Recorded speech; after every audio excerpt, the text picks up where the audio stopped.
and talking points for parents to use as we talk to our kids about drugs and alcohol. And I think, as Barry has brought to our attention, the main drugs of use right now are alcohol and marijuana, which are very easily accessible and a little confusing for our kids hearing that things are legal now. So thank you so much for coming and sharing your experience and insights. Well, thanks, Lydia. Thank you very much. I'm glad you're okay. And thanks to Half Hollow Hills PTA for having me. I appreciate it. So I'm Barry Zaks. I'm from Huntington Drug and Alcohol Center, as if you can't tell. And we're located right in the village of Huntington, and we serve the township of Huntington. We serve Long Island, and I am the director, so I sit at a desk and push papers around and look at budgets and all that sort of stuff. And I love getting out of the office and talking to people.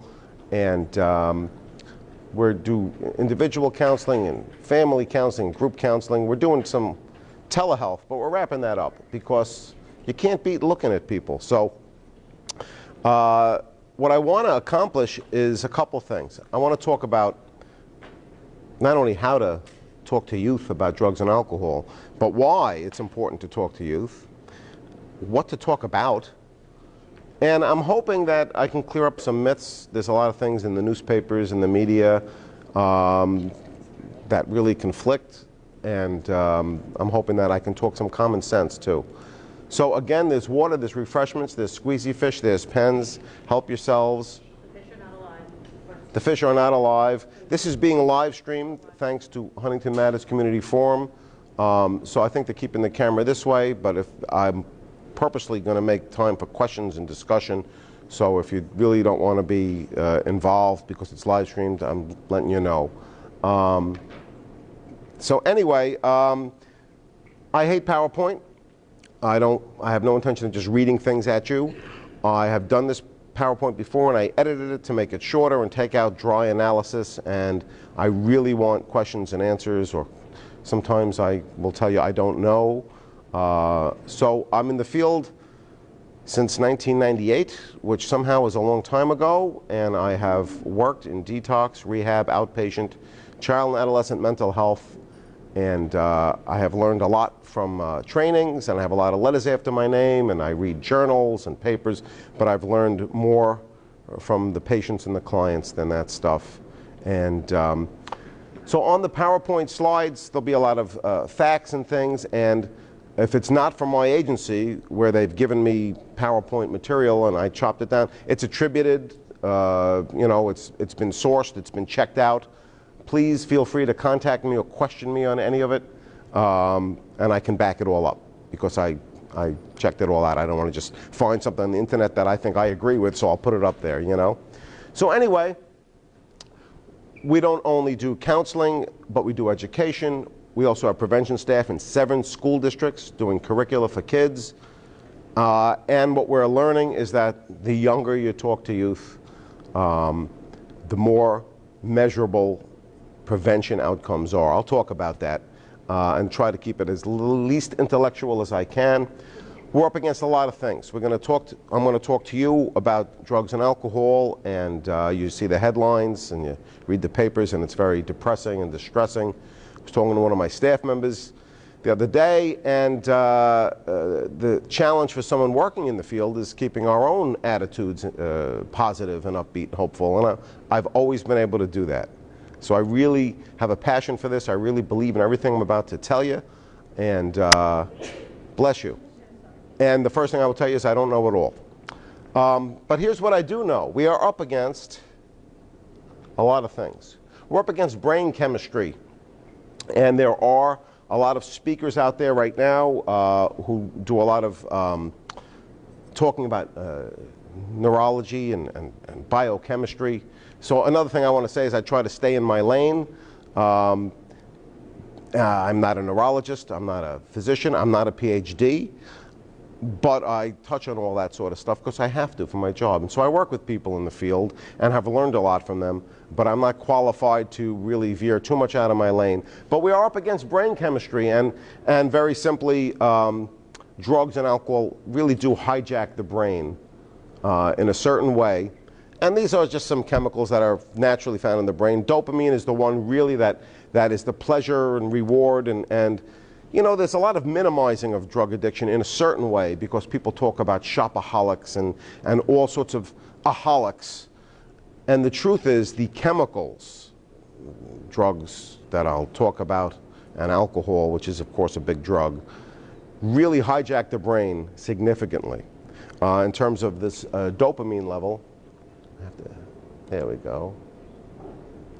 As you can see, a cup of coffee can raise my dopamine. It can, you know, more than double it.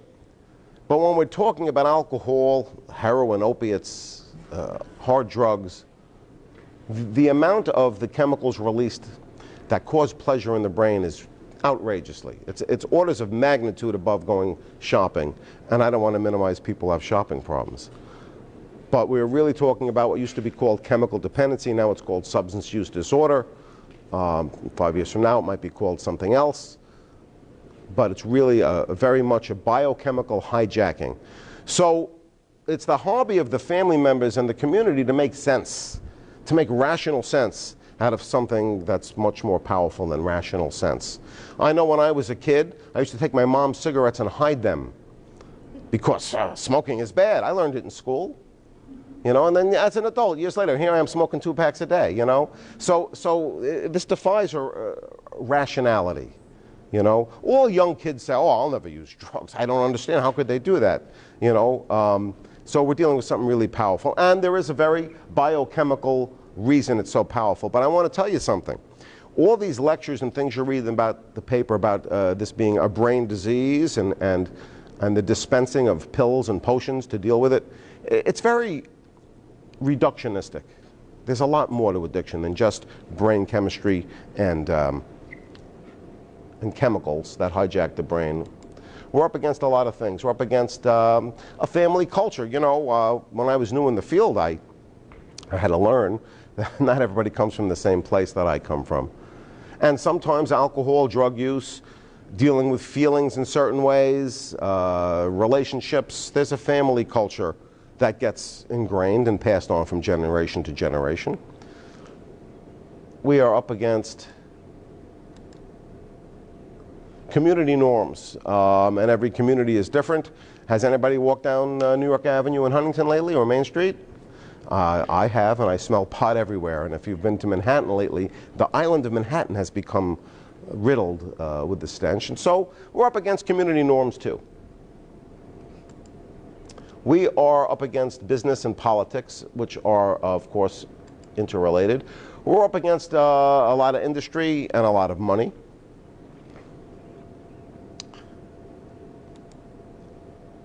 We're up against a world, a virtual world. To us adults, it's a virtual world. To folks younger, it's the world. That is, by itself, powerful and represents part of a big generation gap and has interfered with understanding and communication and chatting, which to me means what I'm doing now, and to some people it means staring at a screen. So we're up against that too. And we're up against, you all watch TV, I watch TV, and they have commercials. You go eating cheesy pizza and you go gambling and you have, you know, a couple of drinks. And you go to the casinos and you chase pleasure. And I happen to like pleasure. And there's nothing wrong with having a cheesy slice of pizza or buying a scratch off, perhaps. Or for people who aren't alcoholics, having a, you know, a beer or something. But there is this culture where, you know, God bless him, because what's wrong with a 2-week vacation, you know?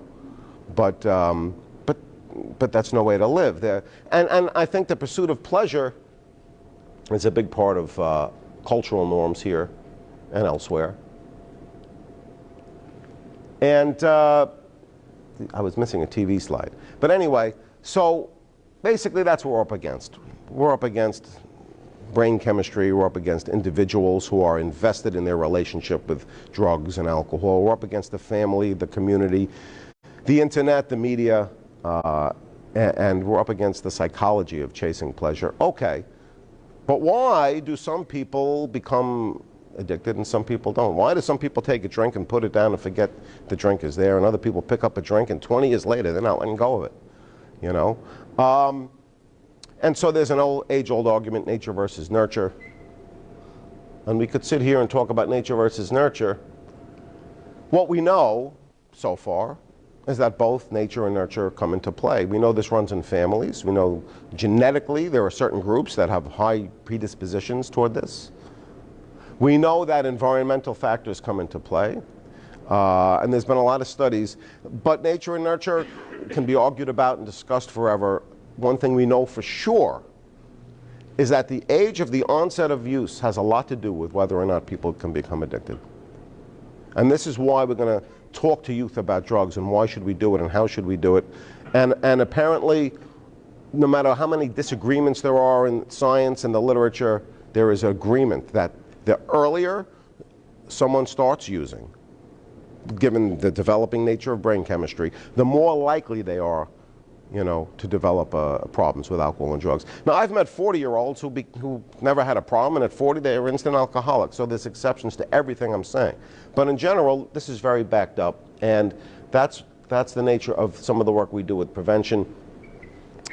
9 out of 10 people who have a drug or alcohol problem started using as a teen, and statistically, a child who can get through their teen years is much less likely to develop a problem with alcohol and drugs.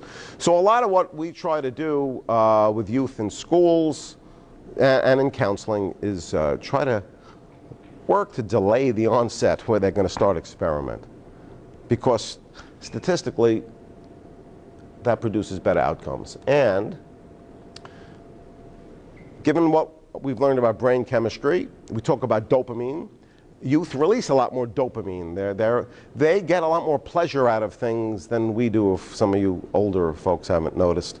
But, and executive functions. Their thinking is not as pronounced. Cause and effect, the part of the brain that deals with cause and effect isn't fully developed till about 25 years old. So it's enough that we sometimes are seeking pleasure, putting our happiness to the side. But young folks are sort of wired to really seek pleasure. So even under the best circumstances, from good families without risk factors, which I'll talk about, you know, youthful brain development is under construction. And introducing alcohol and drugs, the younger that they get introduced, interferes with the normal development in a physical way. So apparently 1 in 4 Americans who begin using before 18 years old develop an addiction. This is to alcohol and drugs, compared to 1 in 25 who begin using after age 21. This is backed up, and that gives us a very powerful mission in schools. And we're in elementary schools, we're in middle schools. What we are finding out is, we're in high schools also, but we're finding that we really want to intervene before people start using. The average age that people start using around here is 11. Yeah. And they're vaping now, which I'll talk about. And so a lot of times parents say, well, I don't really want to talk to my young kids. I don't want to expose them to the seamy side of this, as if they're not going to be or already aren't exposed to the seamy side of this. They are, and they're going to be.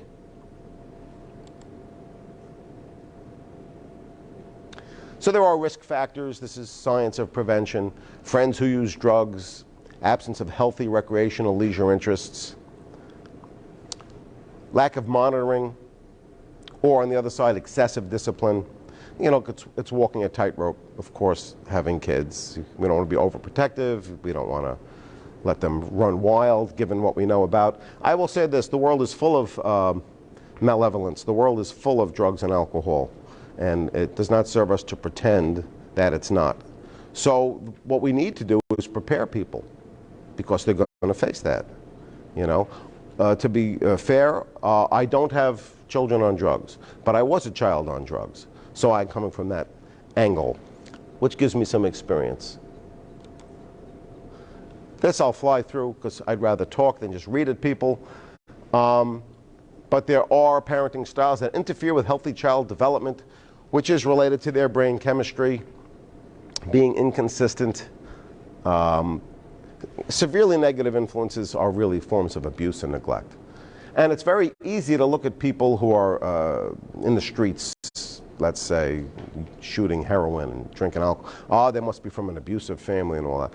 But people don't realize that, you know, in these nice houses in Huntington Harbor, behind those closed doors, are people with a lot of these things. Insecure attachment is a big thing. Life's expensive. And I just got to notice that my rent is going up. But a lot of times families are really working hard and missing out on the attachment with their families. Let me fly through this too. Parents and family. The home environment is the single most profound influence on every aspect of child development. That is a pretty definitive statement there. You know, and so cohorts are important, and friends are important, and media grabs kids, but especially when we're dealing with youth, the home environment is the single most profound influence. So if you're going to talk to youth about drugs, the first thing I would do is ask you to mind what environment are you talking to them in?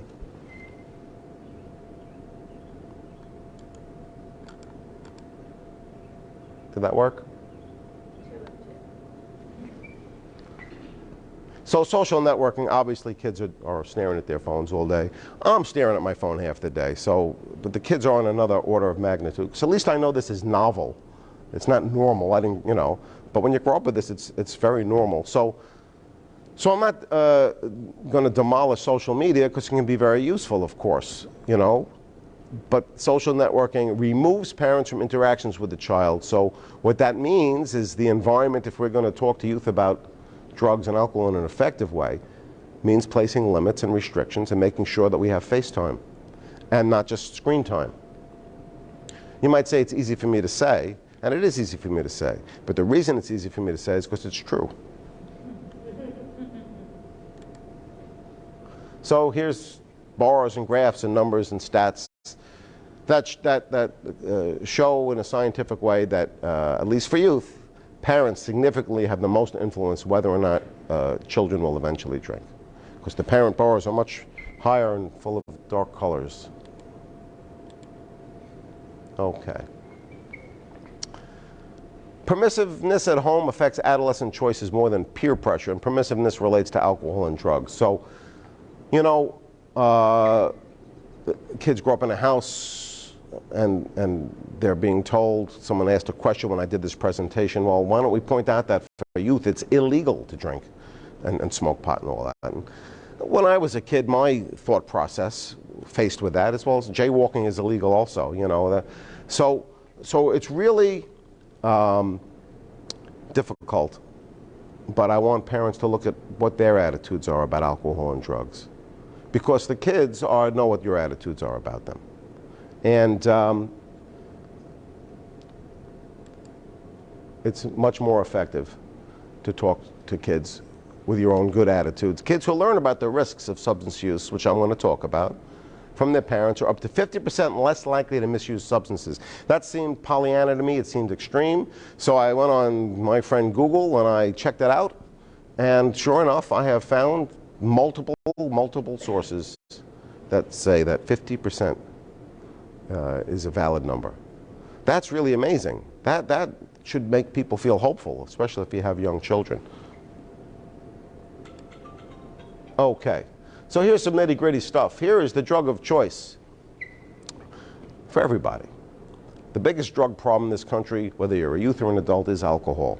And the headlines are being grabbed by a very real opioid problem and pill problem, and I'll talk about fentanyl and what is that, and vaping and all that. But alcohol remains, by and large, the largest drug problem there is, followed by vaping. This is for high school kids.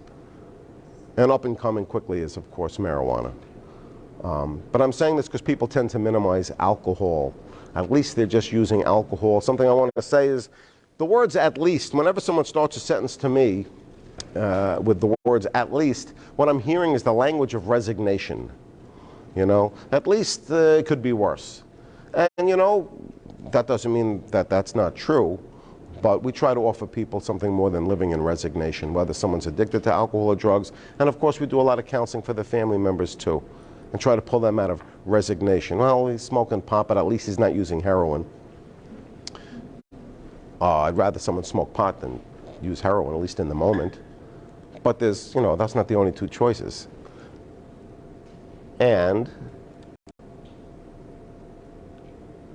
I have good news. Underage drinking is going down. This is pretty recent. And underage drinking is starting to go down, and that's good news. So there is some good news.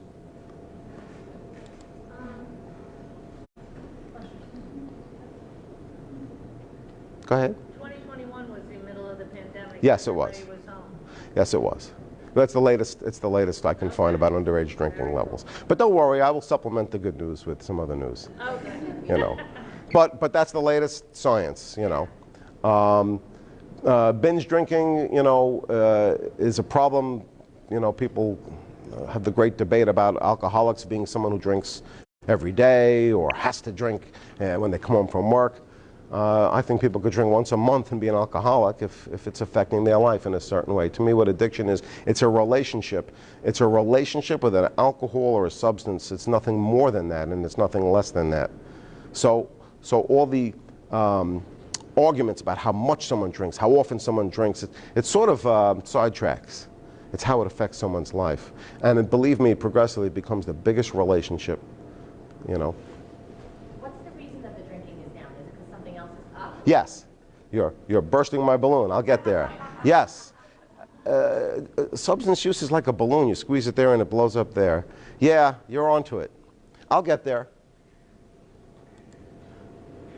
Okay, so we know the power behind alcohol. Alcohol is synonymous in some circles with football, with gambling, with, you know, holidays, and again, I have no problem with someone who has a drink, if they don't have a problem with it. But it's being sold and it's being advertised. One of the things we do in the schools is show kids the power of advertising. I see a young person back there. Do you know who this person is here on the left? I didn't think you do. Anyway, it's a celebrity from 1,000,000 years ago. And you know they sell alcohol on TV. Of course, the alcohol looks pretty good to me over here, and it's not even subtle. It's not even subtle. But we know this, right? This is old news. So I want you to know there's something new happening, and it's about to be happening. I want you to get ready for the power of advertising in other areas. Because you can have 40 healthy and delicious cannabis recipes to try if you like. And if you haven't seen this stuff, I assure you, you will. And if you want to read about marijuana as the wonderful therapeutic panacea, which is really great for everything from cancer to diabetes, and it does everything but regenerate limbs from what I'm reading. You know, get ready, because a lot of what you're reading, even as news, are really advertisements, you know. And get ready for this. You'll be seeing a lot more of this. Did you say the same thing about cocaine when it first came out back then? Yes, cocaine was the newest non-addictive drug, and heroin was used to treat morphine addicts because, you know. So people act like there's something new happening. They're giving out methadone and Suboxone and opioid medications, which help get people off the streets and have a lot of utility. But it's a new variation on a very old theme. Yeah, they sure did. Anyway, so I put these guys on there. I don't imagine you know who they are either, huh? All right, I don't want to pick on you. Anyway, look, I think these guys are funny, Cheech and Chong.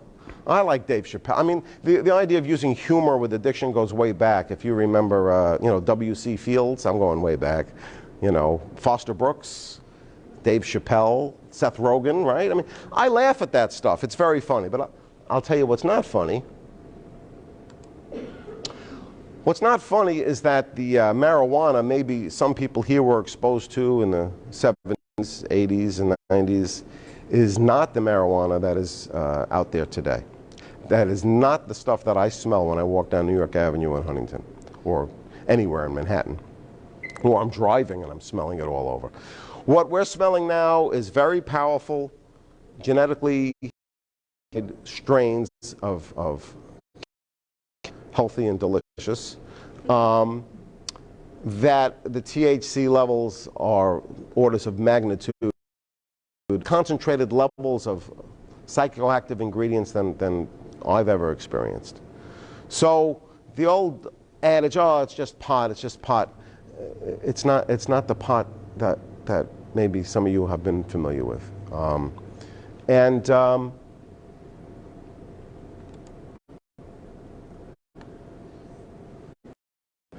it comes in a lot of different forms. Vaping is very popular. 15 students suspended in middle school, in one of the middle schools near me in Huntington. So one of their in-school suspension tasks was to have to sit to my prevention staff and listen to their own PowerPoint and a lecture on vaping and all that sort of stuff. So I went to observe my staff work, and I have my own stereotypes. 15 kids suspended for vaping, you know. I want to talk to youth about drugs, you know. It's just pot is way old-fashioned. These are highly, if you hear language like dabs and wax and shatter, you know. And these are things I know about, and I'm showing you. Trust me, by the time I know about them, there's all these new things, you know. All right, let me move along. More kinds of marijuana. Medical marijuana. I'll tell you right now, I have no problem with a little old lady who has arthritis and smokes a joint sitting on. What do I care, you know? But I will tell you, one of the things that's being used nowadays to treat is drug addiction. So you're right on. Now I'm talking in a common sense way. It seems ridiculous, doesn't it? Well, that was Demi Lovato. You know, what's that? California sober, yeah. She overdosed. She went back to marijuana, justifying that was getting her over her heroin. Right, right. And they call it California sober, which is another joke. I have Groupon.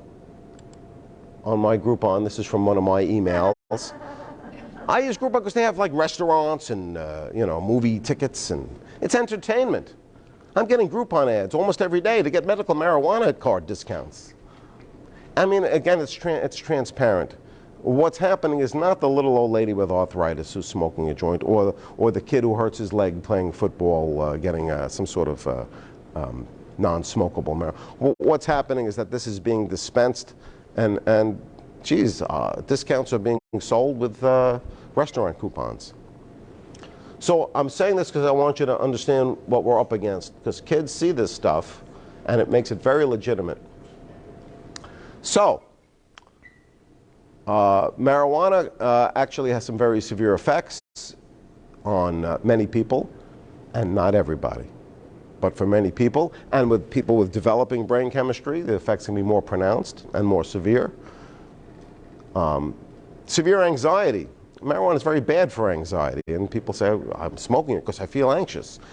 All drugs can mask anxiety and sedate anxiety and numb you out to feelings, you know. Anxiety could be a disorder that needs to be looked at. Anxiety could be a sign that something needs to be worked on in life. When people present to us with feelings, we shake their hand and say, this is fantastic, you're not numb anymore, you know. But too many health professionals are very quick to say, okay, let's find out something that you can take to mask feelings. I'm not giving psychiatric advice, but marijuana is very bad for anxiety, and it exacerbates it. Long term, for many people who use heavy, chronic marijuana use, poor school performance, impaired thinking, anti-motivational syndrome, sitting at home all day, staring at screens all day, video games, and there are cannabis withdrawal symptoms. You know, people think that's not addictive because it's not like heroin where you need to go to the hospital. But for many people who are using in a chronic, long-term fashion, there are very demonstrable withdrawal symptoms. Irritability, depression, anxiety, flu-like symptoms, insomnia, weight change, attitude changes. And this is from marijuana, just marijuana, right? So I want you to be aware of that, because these are things you might want to have to bring up. Scare tactics used to be, oh, cannabis, you know, ever see any of these old movies, Reefer Madness and all that sort of stuff. Even kids know that going over the top and being overly, using scare tactics doesn't work. But for people who have a propensity, a predisposition for psychosis and other mental illnesses, marijuana can absolutely bring it out. And that includes schizophrenia. The predisposition has to be there to begin with. But marijuana doesn't help it. It certainly doesn't medicate it. So I'm always asked, is marijuana a gateway drug? Because the latest science shows biochemically that marijuana does not cause the brain to adapt or change in any way that causes people to seek harder drugs. So you see, it's not a gateway drug. So my answer to that is, of course it's a gateway drug. So here's what you picked out, and I'm going to talk about a gateway drug. But as alcohol use has dipped a little bit, this is 2021, marijuana use is on the rise. So again, you squeeze the balloon there and it blows up there. So I'm glad kids seem to be drinking a little less. But they're finding other ways to impair themselves and intoxicate themselves. Of course it's a gateway drug because people are exposed to people who maybe are a little more antisocial, a little more rebellious. People are exposed to intoxication on a new level, and it's creative and it's fun and it causes a lot of pleasure. And people will then get exposed to, you know, people who are dabbling with other substances as well. But just to say it's a gateway drug minimizes that by itself. It can, for some people, be really a damaging and impairing drug itself. But you bet it's a gateway drug. There are analogs. If you go to gas stations, what they do is they take a molecule or two of marijuana and change it so that it becomes legal. Then the government will make it illegal, and then they'll change another molecule. I'm not going to harp on that because I want to talk about talking to kids. Vaping is tremendous now. I've had some school principals tell me that their perception is up to 50% of the kids in the high schools are experimenting with vaping, and some of it's nicotine and tobacco. I have a friend who was like a big smoker, and then she got COPD, and then her doctor put her on vape and said that was better. Okay. Until I went to some I think I was sitting through Dr. Dewey's presentation. Sure. And I saw the reality of it. Why would a doctor tell her that? Because that's their training. Because There's no truth to that? Well, the truth is first coming out, that it may not be. But you know, when vaping was new, when e-cigarettes were new, I was already working in the field, and I remember saying, oh, this is going to be terrible. And people would argue with me. They would say, no, it's great, because this way people can put down the cigarettes, and this will help people quit smoking. And what I said, and this is 1990-something, what I said was, no, what's going to happen is kids are going to pick up the vapes and start smoking. You know, and people looked at me like I had three heads. I didn't have three heads. It's predictable. So what they're finding now is that e-cigarettes and vaping contain a lot of the chemicals that cigarettes do, like formaldehyde. Of course, nicotine is the big addiction. Benzene, all sorts of stuff that doesn't belong in your lungs, whether it's vaped or smoked.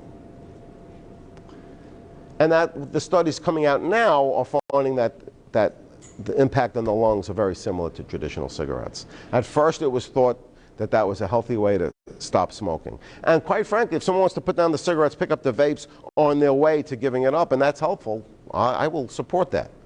But what's happening is the other way around, man. People are picking up the vapes. Kids are. They're not doing it to quit smoking. There is no social utility to these vaping devices. There is nothing positive for it, you know. And if you go to 7-Eleven or gas stations or smoke shops, I mean, it's a whole world of vaping. And here is the long-term effects. These are the long-term effects of vaping. It hasn't been long-term yet. We don't know.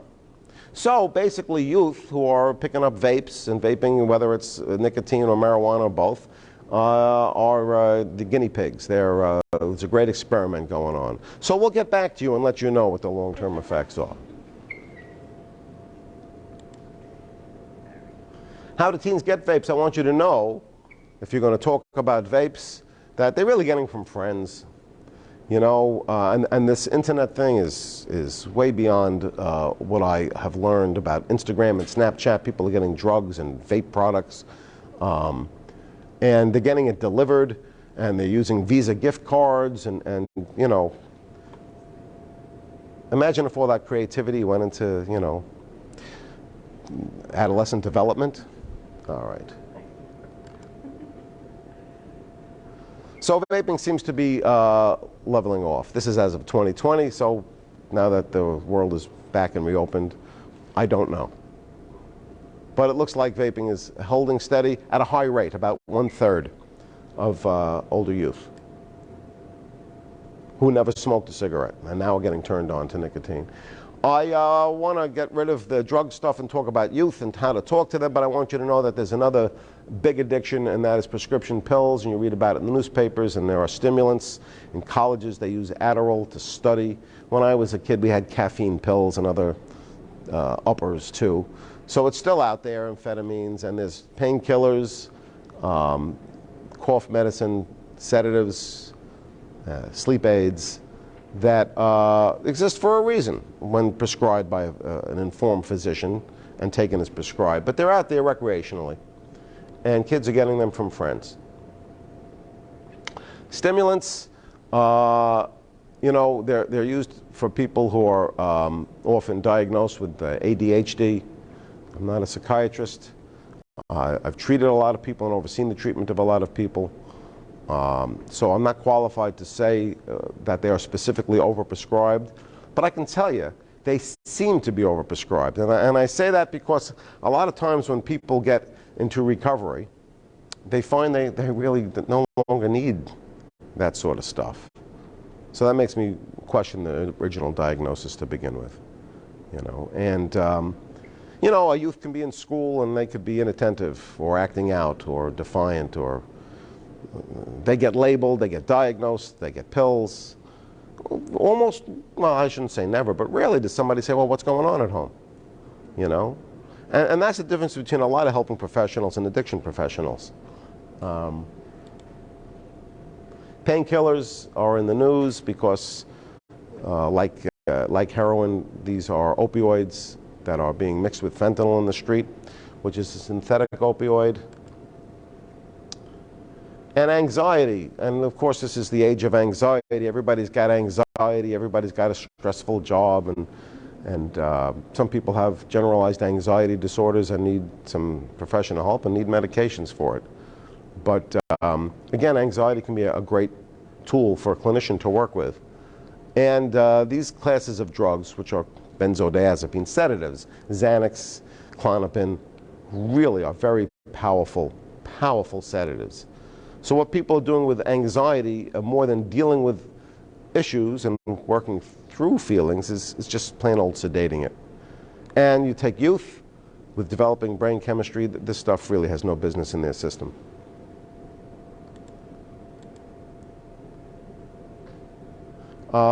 Basically, so you know, because parents are used to being the policeman and the private detective, friends are the largest source of getting prescription pills, really.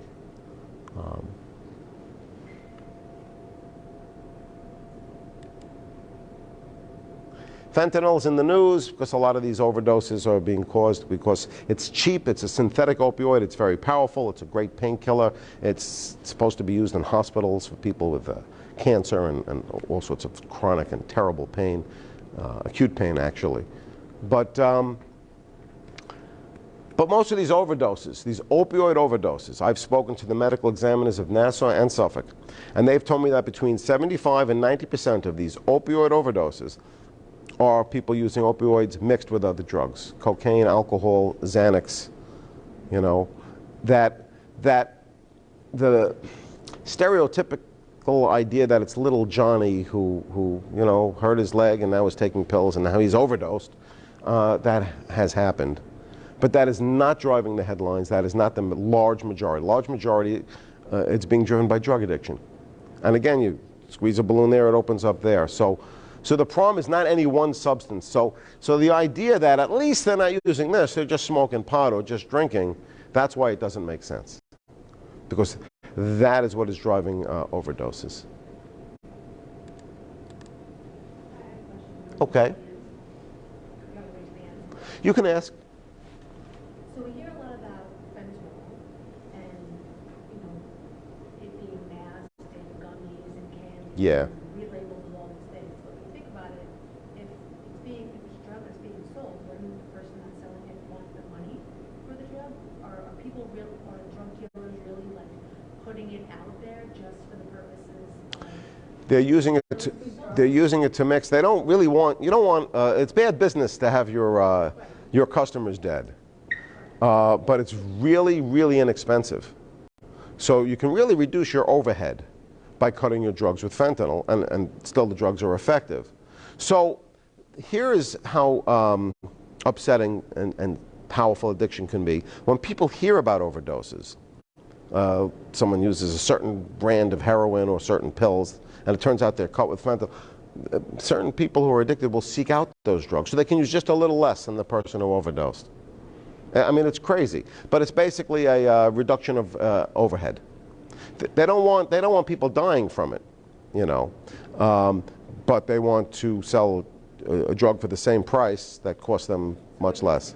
Yes, you're not taking pure fentanyl. You're taking a drug. It could be cocaine now. Apparently, there's a big thing now. Cocaine is being cut with this stuff too, because it's a white powder. You can chop it up, much cheaper than cocaine. So you can still get your same fee for your, you know, packet of cocaine. Only part of it is fentanyl. But less likely of it being like in the candy after alcohol.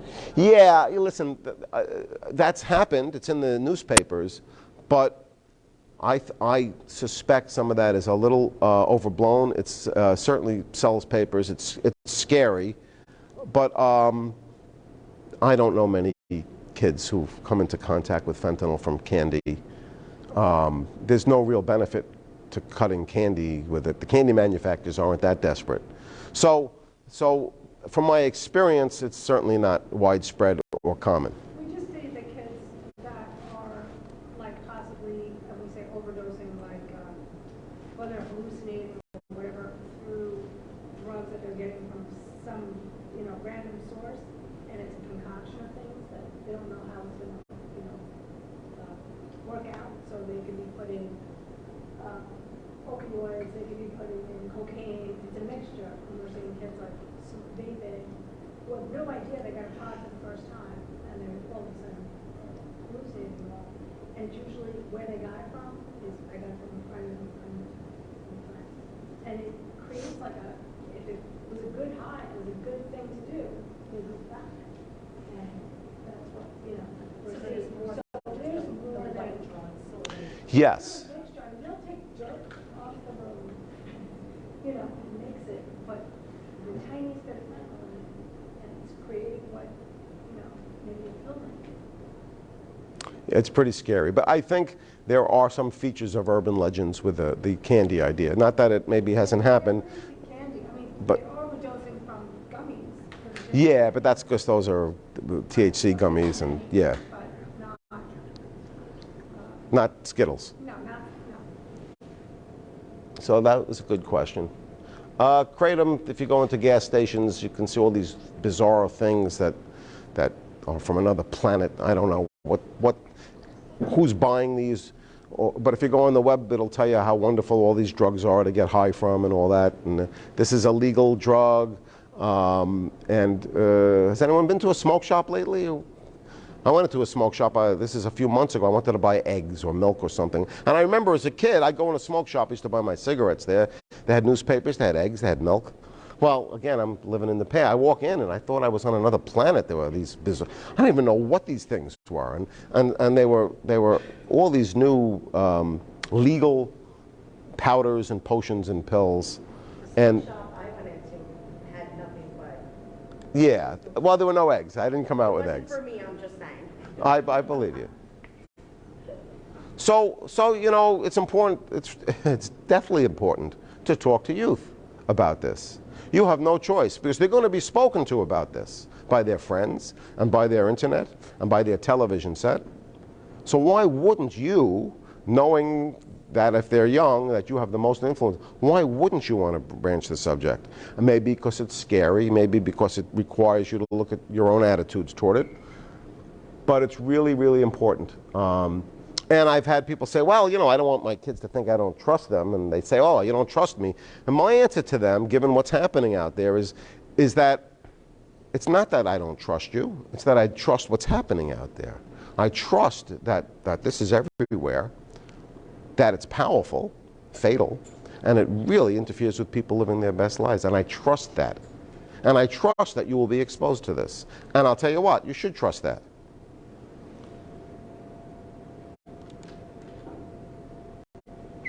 I'll glance over this. Physical signs if people are using, if kids are using, and most of you are aware of this. Bloodshot eyes, dilated pupils, sudden weight gain or loss, unusual smells. Listen, adolescence itself is probably diagnosable as some sort of impairment. Missing school, grades dropping. These are very common, especially when people are smoking pot. Becoming sullen, avoiding eye contact, suddenly secretive. And it's easy to say, well, it's just a normal phase. Don't all 15-year-olds do that? My answer is maybe. But these are signs that require monitoring. And really any sudden change. Any sudden change. Even if somebody's usually very quiet, and all of a sudden they're talking, any sudden change requires a raised eyebrow. You know, I learned, I was working in detox, and you know, all of a sudden we'd have a patient who was moping around. All of a sudden they'd have their makeup on, they'd be great, they'd be talking, and so I would always say we need to take a urine toxicology, and they'd always be positive. Any sudden change is really requiring attention. So how do you talk to kids? You know, we talked about what we can talk about and why we got to talk to. And nobody wants to hear this. It's a cliched idea. But if you're flying on an airplane with the youth and they give you that little speech and they say there's a problem, they say if the oxygen masks drop down, it's important to put your own mask on first before putting it on a youth. And everyone's heard that if you've flown. And there's really obviously something to it, because if your oxygen runs out, you're not going to be able to help anybody. And I would say, rather than just talking or because you read an article or heard me to a youth, that we need to examine where we're at. Parental behavior and attitudes have the most influence over adolescent behavior. So, if you don't think that youth are aware of your attitudes and behaviors, they are. And we're not perfect, and nobody is. But working on your own attitudes and behavior. And one of the reasons we do counseling for family members, parents, to work on themselves is because that's how really they can be very effective with their kids. So communication skills, this sounds so simple, right? It's important to try to be unified with the other parent, because most kids know when to go to mommy, when to go to daddy. And nowadays with broken families, they really know where to go to mommy and daddy and split the family and all that. So it's easy for me to say, but again, it's easy because it's really important to be unified and to parent together when it comes to the power of this.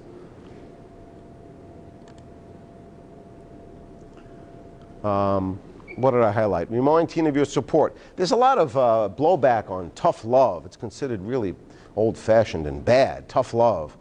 I love tough love because it's love. I mean, people focus too much on the tough. So I think if you're going to discuss this subject with youth at any age, it needs to be done with love and support and out of concern and understanding, instead of panic and anger and finger pointing. And again, it's easy to say. But tough love is love, you know. So I'm not a fan of tough, but I am a fan of tough love. And don't be surprised if the reaction you get from youth is not always pleasant or... It's cute, right? Yes. Well, now, Was that you when you were little? yes.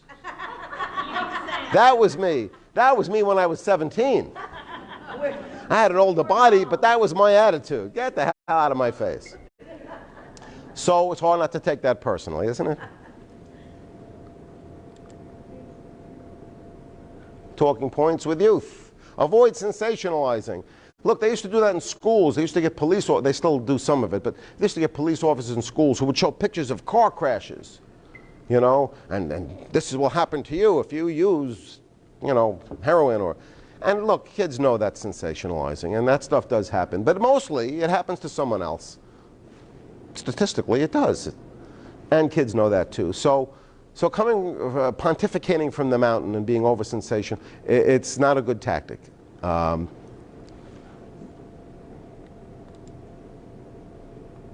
And, you know, it might feel like this.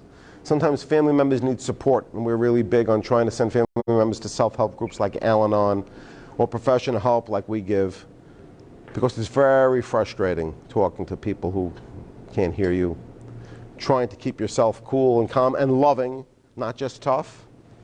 So people need help with it.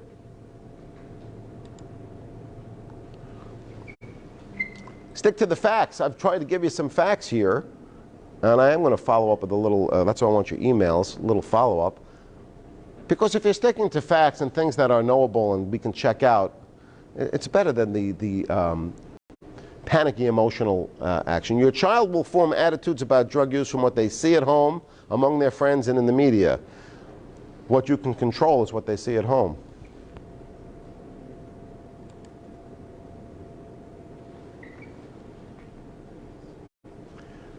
Positive reinforcement, that's a topic for another day. Snowplow parents, you've heard the term. It's very difficult to avoid being overprotective.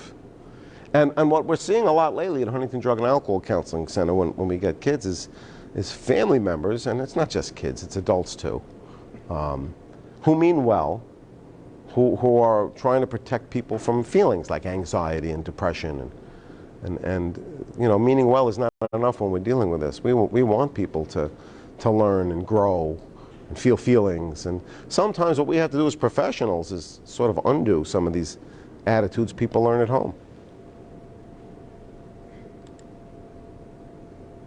Modeling healthy habits. So kids learn what they see. The idea of do as I say, not as I do does not work.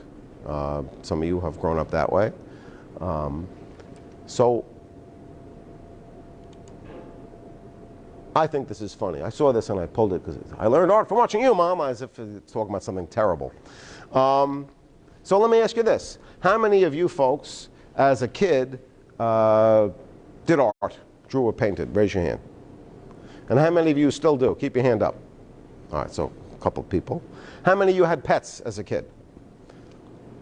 How many of you still do? All right. How many people played a musical instrument as a kid? And maybe keep your hand up if you still do. So you get the idea. Some of you do. What are we modeling? Now, it's important to pay the bills and work hard and all that sort of stuff, but remember what happiness is. It's about a meaningful life. So how do we model that? There's the do as I say, not as I do. I was going to ask if they know who that is, but anyway. All right. So a couple things. Seek your own unbiased support. Self-help groups like Al-Anon are really great because people have been in your shoes and they can tell you what's worked for them and what hasn't. Professional help is a really good idea because unbiased means we can't push your buttons. Sometimes family members want to jump into like counseling their family. Trust me, I can't counsel my family. With all my wonderful knowledge and my ego, at least I'm humble enough to know I can't counsel my family, and neither can you. Reflective listening. It's really hard to bite your tongue sometimes, isn't it? And just listen. One of the chief needs of youth is to feel listened to. So sometimes it's not easy, but it's really, really warm and fuzzy for a youth to feel listened to, rather than lectured at.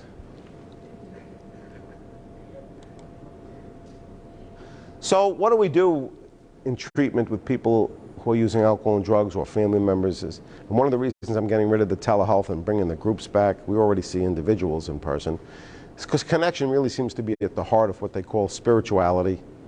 That's why just looking at brain chemistry is really a reductionist view. There's a lot more to this. And I think nowadays with social media and COVID, people are more isolated in a certain way than ever. And so we're really looking to bring people together. I'm glad on a Tuesday night that a lot of you showed up here. You know, if this was offered on Zoom, wouldn't it be easier to sit there and stare at your screen while you look at your phone and eat? You know, this is better. So connection is really, really important.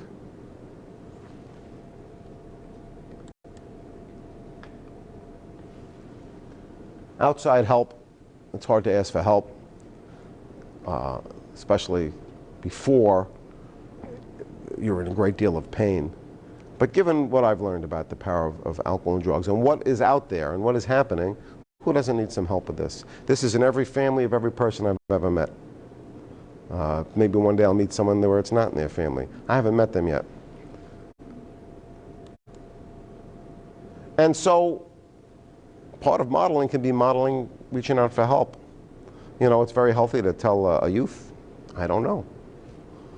You know, that is an answer sometimes. And let me find out. Let's find out. So anyway, I wanted to just give, it's a basic overview. What I want to do too when I email you is ask for some topics you would like, because I want to continue this and I want my staff to continue this in different places in Huntington and have more discussions about this and try to get a turnout, even though you're all busy. Do you see help being more accessible?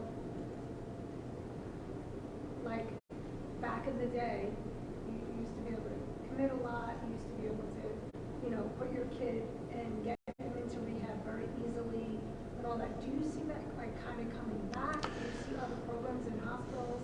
Like I know Huntington, Good Sam, that I deal with them, they're working on, you know, stroke centers and this and that. Right. Are they, do you know if they're putting in more mental health, like South Oaks, like, is that coming back or no? You know, it waxes and wanes. There's politics involved with it and business involved with it, so it comes and it goes. Places like Northwell, what they're doing is putting it in certain areas. So if someone goes to a Northwell hospital, they're sent to Zucker Hillside in Nassau County, and yes, South Oaks is still there, but most of the help now is outpatient, which is okay, by the way. You know, a lot of people need inpatient rehab. They need physical to detox. They can't just stop using cold turkey. It can be very dangerous, especially with alcohol, by the way. But the majority of people who have a problem with alcohol or drugs don't need that. The majority really need outpatient counseling. And insurance realities have lessened the length of stay inpatient. I don't know if that's made the outcomes worse, but yeah, they do. They do, and there's laws now, parity laws, and a lot of outpatients, like we do sliding scale if people don't have insurance, or the copays are ridiculous. I'm going to get to you. You know what I've discovered? Copays, you know, you go to the doctor, maybe you have a sinus infection, so you might need to go 2 or 3 times. So yeah, you're paying your copay. But when people come to addiction counseling, you might need to come 3 times a week just to get, these copays weren't thought of, they weren't designed. So there are still a lot of barriers. You know, in Huntington, we break those barriers because we're funded, so we can do that. But there's a lot of financial struggling. Dealing with insurance companies is, sometimes it gets better, sometimes it gets worse. And somehow, unfortunately, there's a lot of politics involved with that. There's a lot of help on Long Island. You know, it's not like, oh, there's no help. But, you know, someone will call an outpatient agency or a rehab or detox or a hospital, and they're feeling anxious, they're panicking, you know, and then the person at the other end of the phone will act like you're supposed to be rational. So there's a lot of that too. And there's a lot of help out there, but you know, even getting help can be a mixed bag. I want you to vet your helping professionals and see if they know what they're talking about, you know? So I know everybody's style is different, and there's no real one way to speak about this with your children. But right now, mine are young enough that I can scare the crap out of them. Okay. But as they get older, they're going to see how their friends might be. You know, Yes. they're going to see people they know in class, and it's not as scary anymore because what mommy said is true because they're still alive, right? So like, could maybe one of the topics be? I mean, again, I don't know if there is such a thing, but could one of the topics be how to address like each age group or each school group, and some examples or things that. That's excellent. So this is also what I want, and this is why I wanted your emails too, because we have prevention staff and we have people who with specific items like that know are much more well versed than me. But yes, we have prevention staff that in every grade have different appropriate specific communications with them, and yes, you can scare the crap out of them now. But I think your installation of a family culture can have long-lasting effects. Family culture, which creates, it's a lot of work to build a family culture. So that is an excellent suggestion, and I will follow up with that. Questions, comments, arguments? How young? I mean, you said that the age was 11, where kids are introduced to drugs. So how young? Like I remember 11 now is not the same 11. Right. I was in middle school when This Is Your Brain on drugs. Sure. And it was informative, so that way when I was introduced to those things, I had a background knowledge, working knowledge of what each thing did, And so at this now, right, the technology, what is that age? I would say you almost really, as long as it's age appropriate, young is good. Young, elementary school. Because by the time they're in middle school now, their cohorts are already experimenting if they're not. And the average age used to be 13, 14, but now it's 11 and 12. And it's a whole new world with this social media and all that, and the video games and parents think that they're so smart. And I put safe locks on the phone, and safe searches. They can't look at illicit websites on Google, and the kids will break through anything that you can put on a phone. Trust me, So I would go down to elementary school, and what the suggestion was in an age-appropriate manner, which maybe we can help you determine.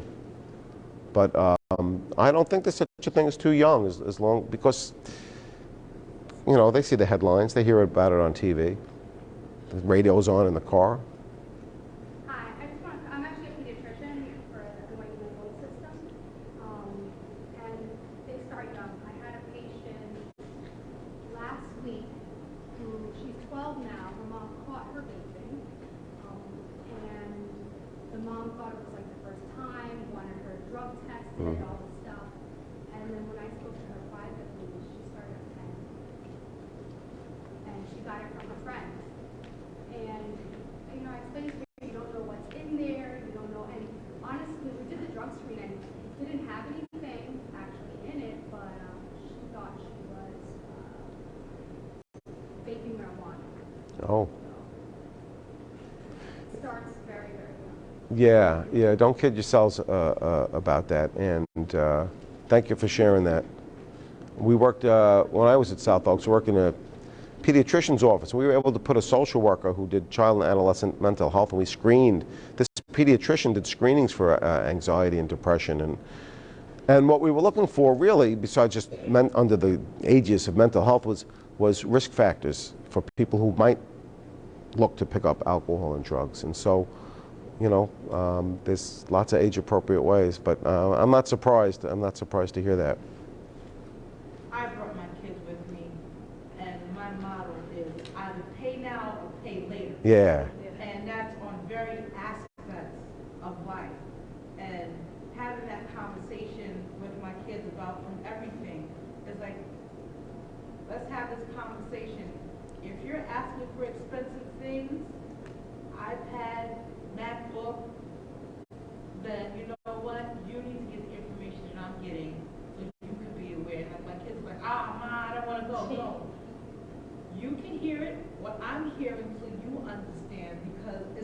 totally different, because our kids are totally different. Before, we put a high expectation on our parents. Now, they value other people's opinion more than the parents. So it's the concept of pay now, pay later.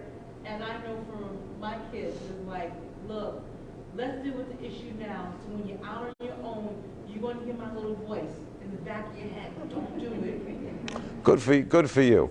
It's like the person who has a little cavity and figures ignoring it. What do they think?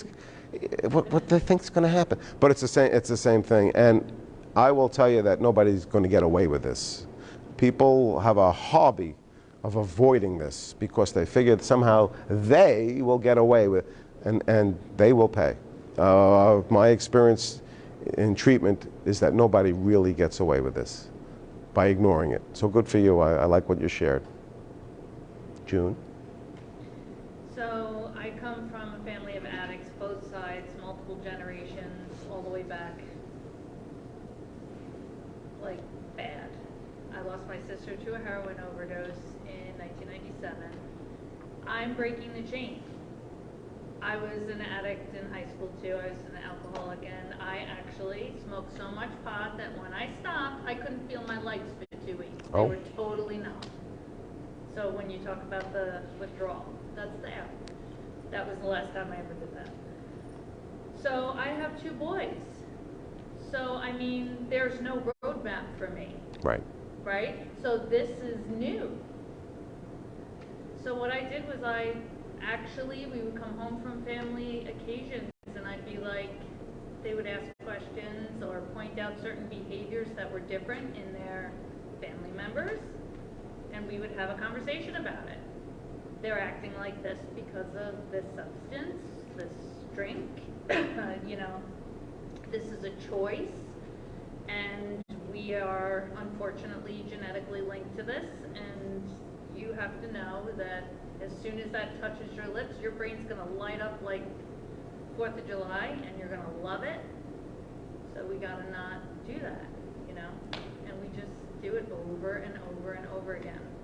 And I have an 18-year-old who knows, all we can do is talk. I don't know what they're really doing. Raised him, and now he's got some work to do. Yeah, and I have a 22, almost 23-year-old who's clean. So, he can drink alcohol, but eats very sparingly. Right. His friends. Family secrets are, we talk about family culture, and a lot of us come from places where family secrets are just part of the culture, and they don't serve us. So thank you for sharing that. Family habits. It's just what you do. Yeah, right. Yeah, you should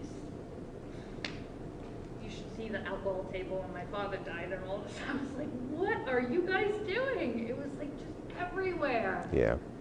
Like, my kids were like, what is that? I have like 3 bottles in a cabinet. Right.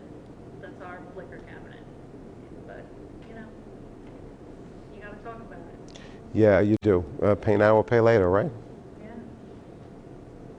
Anybody else? I think one thing you have to remember, a big thing going on now, I hear this line and it kills me every time. Oh, my kid would never do that. Mm-hmm. Guess what? Your kid would. My son's dead. My kids would never do that. We didn't have alcohol in my house. We went to church every Sunday. We had the good life. We talked about drugs because my dad did drink. Guess what? Couldn't be my kid. Oh yeah? Mrs. Shaver? Your son's in the hospital, he just overdosed. Not my kid. How many years did I keep saying that? Well, it was their fault. My son wouldn't do that by himself. And I think what I've heard in the last couple of years, I'm older now. My son was 37 when he died. All I keep hearing from the younger elementary, junior high, and high school moms, my kid would not do that. And I've talked to a lot of people, and I was told, don't be rough on them. saying, oh, I'm glad that your child wouldn't do that. I said, I won't lie. It's something everybody has to remember. Don't be that mom that said, not my kid. Right? Yeah. Well, thank you for sharing that, Diana. No, but nobody's immune from this. You know, I think there's a lot of focus on poverty-stricken areas and socioeconomically deprived areas, but this is very democratic. This cuts across money, color, race, creed, ethnicity, and nobody's immune from this. This is really powerful stuff. And if you get nothing but that opens the door to talk about it, to ask for help, to get more guidance on it. So thank you.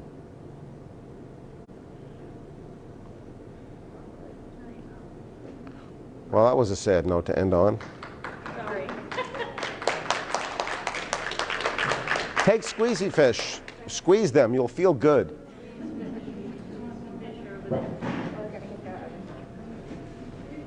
Thanks, Barry. Thanks for having me. Thanks for coming out on a Tuesday night.